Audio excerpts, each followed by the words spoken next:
Nouvelle escalade entre les gouvernements hongrois et ukrainiens. Kiev accuse la Hongrie d'avoir saisi un convoi de fonds de près de 65 millions d'euros. Le ministre ukrainien des Affaires étrangères, Andriy Sybiha, a accusé ce mercredi la Hongrie d'avoir kidnappé 7 employés d'une caisse d'épargne publique ukrainienne, ainsi qu'une importante somme d'argent liquide et d'or. Selon la banque visée, Oschad Bank, une camionnette allant de l'Autriche vers l'Ukraine, avec à son bord plusieurs employés et près de 65 millions d'euros, a été interceptée dans le centre de Budapest. De son côté, l'administration nationale des impôts et des douanes hongroise a indiqué qu'une enquête pénale a été ouverte pour blanchiment d'argent présumé. Cet incident marque une escalade dramatique dans des relations déjà tendues entre les deux pays, au lendemain de nouvelles menaces d'un éventuel recours à la force entre le Premier ministre hongrois Viktor Orban et le président ukrainien Volodymyr Zelensky. Depuis plusieurs mois, Budapest et Kiev sont engagés dans un bras de fer au sujet de la fermeture de l'oléoduc Druzhba, qui achemine du pétrole russe bon marché vers la Hongrie via l'Ukraine. Celui-ci a été endommagé lors d'une attaque russe fin janvier.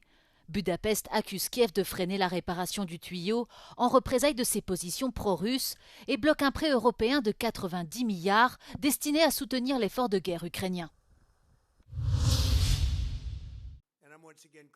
Donald Trump a annoncé ce jeudi que l'Iran avait entamé des négociations avec les États-Unis, une affirmation non confirmée par Téhéran à l'heure qu'il est. Après avoir récemment déclaré que son pays devait jouer un rôle dans le choix des futurs dirigeants en Iran, le président américain a exhorté les diplomates iraniens à travers le monde à faire défection et à demander l'asile. Il a promis l'immunité aux membres des forces de sécurité qui déposeraient les armes pour aider à reconstruire un nouvel Iran.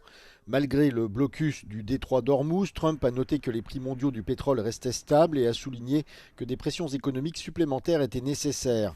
C'est ce qu'ont déclaré de hauts responsables de la Maison-Blanche. Le département du Trésor américain devrait annoncer des mesures visant à lutter contre la hausse des prix de l'énergie, notamment des mesures potentielles concernant le marché à terme du pétrole. L'opération Epic Fury en cours vise à détruire les capacités offensives de l'Iran en matière de missiles et ses installations de production, à neutraliser la marine et à empêcher Téhéran de développer des armes nucléaires. Le secrétaire à la défense, Pete Hegseth, a déclaré que les États-Unis n'élargissaient pas leurs objectifs militaires dans la région.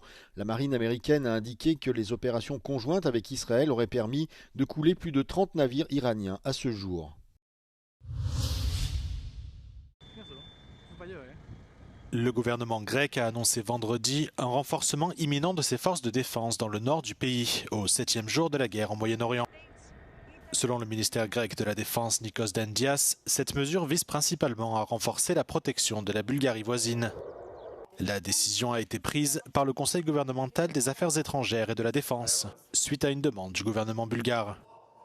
Le plan prévoit le déploiement d'une batterie de missiles Patriot dans le nord de la Grèce, afin d'assurer la couverture antiaérienne d'une grande partie du territoire bulgare. De plus, 2 officiers supérieurs de l'armée de l'air grecque seront affectés au centre des opérations des forces armées bulgares à Sofia, tandis que 2 avions de combat F-16 seront transférés vers une base aérienne dans le nord de la Grèce.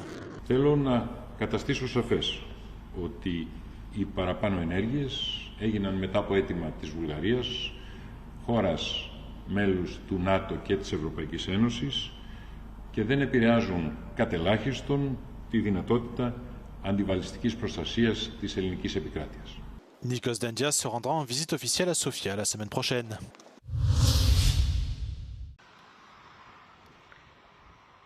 Après l'envoi par Athènes de 2 frégates et 4 avions de combat, le redéploiement par la France du porte-avions nucléaire Charles de Gaulle, d'autres capitales européennes ont à leur tour annoncé des renforts militaires vers Chypre, État membre de l'Union. L'Espagne a indiqué que la frégate Cristobal Colón rejoindrait la zone la semaine prochaine. Le bâtiment opérait jusqu'à présent aux côtés du porte-avions français dans le cadre de missions d'escorte et d'entraînement. Le Parlement italien a également donné son feu vert à l'envoi de renforts. En coordination avec Paris, Madrid et Amsterdam, Rome va déployer des moyens navals dans les prochains jours. La frégate néerlandaise HNLMS Eversten naviguait quant à elle déjà aux côtés du porte-avions Charles de Gaulle. Côté britannique, le destroyer HMS Dragon fait également route vers Chypre. Le ministre britannique de la Défense John Healey est arrivé sur l'île mercredi soir et s'est entretenu avec son homologue chypriote Vassilis Palmas. Jeudi à la mi-journée, une nouvelle alerte a retenti sur la base britannique d'Akrotiri. Selon le porte-parole du gouvernement chypriote, celle-ci a été déclenchée à la suite d'informations faisant état d'un objet suspect se dirigeant vers les bases britanniques. L'alerte a finalement été levée, aucune menace concrète n'ayant été confirmée. Στο πλαίσιο των προληπτικών μέτρων που λαμβάνονται, ήταν η απόφαση της διοίκησης των Βρετανικών βάσεων να ενεργοποιήσει τα σχετικά πρωτόκολλα. Εμείς είχαμε παρακολουθήσει πολύ στενά και παρακολουθούμε στενά κάθε εξέλιξη.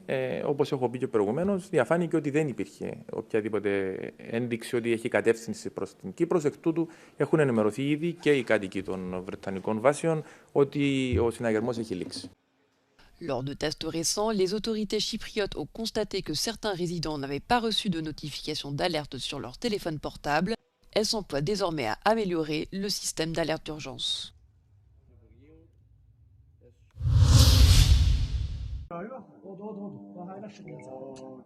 L'aéroport de Nakhichevan en Azerbaïdjan a été visé par une attaque de drone iranien. La frappe a touché le terminal passager, faisant 2 blessés et engendrant d'importants dégâts matériels. Dans le même temps, un autre drone s'est écrasé à proximité d'une école dans un village. Dans un communiqué, le ministère azerbaïdjanais des Affaires étrangères a condamné ces frappes et a annoncé avoir convoqué l'ambassadeur d'Iran afin d'obtenir des explications officielles dans les plus brefs délais. Les autorités qui estiment que cet incident constitue une violation du droit international ont indiqué qu'elles se réservaient le droit de prendre les mesures de représailles nécessaires. Téhéran exprime de longue date ses inquiétudes quant à la coopération étroite entre l'Azerbaïdjan et Israël. L'État hébreu est un allié stratégique de Bakou et lui fournit des armes. L'Iran craint notamment qu'Israël utilise le territoire azerbaïdjanais pour mener des opérations à son encontre. En juin dernier, Bakou avait toutefois assuré à Téhéran qu'il ne laisserait pas son territoire servir de base à des attaques contre l'Iran.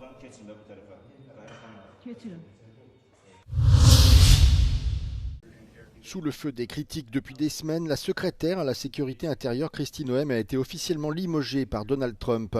Ce départ attendu depuis quelques jours fait suite à sa gestion jugée défaillante des catastrophes naturelles, mais surtout à son incapacité à contenir l'indignation après la mort de 2 manifestants, René Good et Alex Pretty, abattus froidement par des agents de l'ICE à Minneapolis au début de l'année.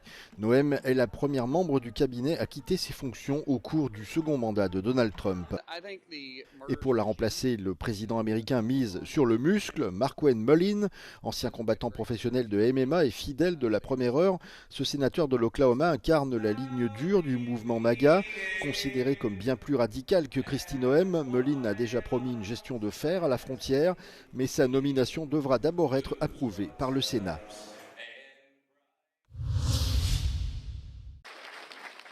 À l'approche des élections législatives hongroises d'avril, 3 petits partis politiques espèrent bousculer la campagne, dominée par le Fidesz de Viktor Orban et le parti Tisza de son rival Peter Magyar. Parmi eux, le mouvement nationaliste Notre Patrie, qui enregistre de solides intentions de vote dans les derniers sondages. Le parti mise sur un programme souverainiste axé sur les zones rurales et espère devenir une force majeure à l'Assemblée nationale hongroise. 3 párti parlament lesz, és a Mi Hazánk mozgalom most kerülhet olyan helyzetbe, amiben a tiszta magyar gondolat az elmúlt 30 évben még soha nem került, hogy kormányozni, irányítani tudjuk majd ezt az országot, hiszen lehetünk akár a mérleg nyelve, akár nyerhetünk még választást is, mi mindenre föl vagyunk készülve, és meg akarjuk valósítani a teljes programunkat. Créée il y a 20 ans comme un parti parodique, la formation du chien à 2 queues affiche désormais de vraies ambitions de faire son entrée au Parlement. La formation politique, fondée par un collectif d'artistes de rue, fait campagne avec un programme libéral. Il souhaite notamment rendre la pilule contraceptive disponible sans ordonnance, légaliser la marijuana et soutenir le mariage homosexuel. A legfontosabb üzenetünk az az, hogy egyrészt embert jutottunk a parlamentbe, mert hogy politikusból lesz ott elég. Ami még ezen kívül szerintem fontos, hogy olyan cselekvés alapú politizálást szeretnénk bevinni, illetve elterjeszteni országszerte, ami a választót nem csak használja szavazatként, hanem tényleg bevonja a politikába. Enfin, la coalition démocratique de centre-gauche espère également peser dans le prochain scrutin. Le parti, qui compte actuellement 15 représentants à l'Assemblée, se pose en dernier rempart de la gauche et en défenseur des personnes vulnérables face à la montée des forces de droite en Hongrie. La coalition démocratique espère également tourner la page de la politique agressive de Viktor Orban vis-à-vis de l'Union européenne. Az a program, ami a nyugdíjak svájci indexálásáról, a minimálbéradómentességéről szól, ami egy erős Európát képzel el itt Magyarországon, és ami adott esetben azt mondja, hogy a határon túlról, aki soha nem élt itt, soha nem adózott itt, az ne szavazhasson. Ezt a programot akkor tudunk megvalósítani, akkor tudunk erős garancia lenni, hogyha 10% körül vagyunk. Ces derniers mois, plusieurs formations politiques se sont désistées afin de ne pas faire concurrence à TISA, le parti de Péter Magyar, un ancien allié de Viktor Orbán, devenu son plus grand rival politique. A TISA azzal vádolja a választáson induló kispártokat, hogy a Fidesz támogatását élvezik, és az ellenzéki szavazók megosztásával a rendszerváltás ellen dolgoznak. A három párt vezetése ezt tagadja, és azt hangsúlyozza, hogy rájuk is szükség van a kormány leváltásához. Magyar Ádám, Euronews, Budapest. Pour éviter que les jeunes Européens ne payent à l'avenir le prix de politiques inadaptées menées par leurs aînés, mais aussi pour promouvoir un dialogue entre les citoyens de tous âges. La Commission européenne a présenté jeudi sa stratégie en matière d'équité intergénérationnelle. The Intergenerational Fairness Strategy proposes an intergenerational fairness contract. This is a symbolic contract, it's not a contract that we sign, but it reflects a commitment, it reflects a promise that we make politically. Ce document non contraignant s'articule autour de 15 initiatives, parmi elles la création d'un indice destiné à identifier les opportunités et les écarts entre les générations, ou encore le lancement d'un outil d'intelligence artificielle permettant d'étudier l'impact des nouvelles politiques sur la jeunesse européenne dans des domaines variés tels que l'environnement, l'emploi, la santé ou encore les retraites.